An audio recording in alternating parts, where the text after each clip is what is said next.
this one. Let me give the first word to Poonam there. Poonam, you and your organization has been working at length on trying to understand the population.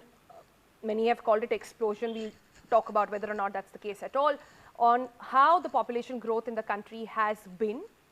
And you believe that this bill will not solve the problem at all. Why is that?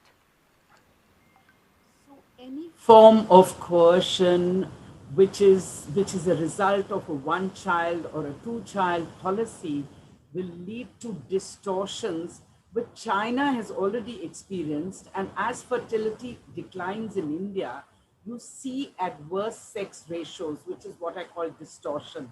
China stopped the one child policy and came to two child policy, and very quickly three children, because one, the sex ratios declined very rapidly, and the sex ratios in China are as a result of son preference, while India, we have not only son preference, but we also have daughter aversion.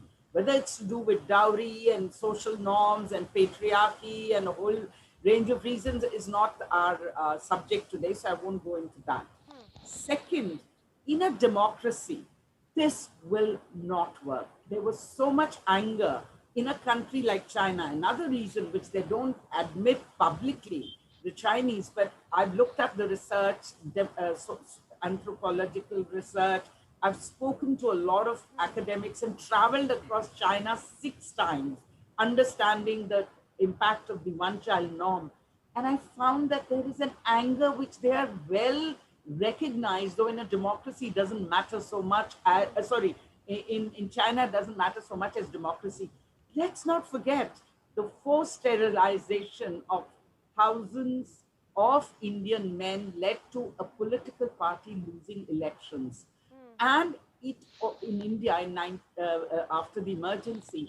And let's also remember that for almost 30 years, our family planning program, which was the first program in the world to start a family planning policy, it was a wasted decade. 3 decades of wasted. Finally, it will not work because people, in any case, want fewer children. The wanted fertility rate in India is 1.8%, and there is a huge unmet need for family planning. So we have 13% more children than families or women want. Why don't we look at that? Why don't we provide family planning services?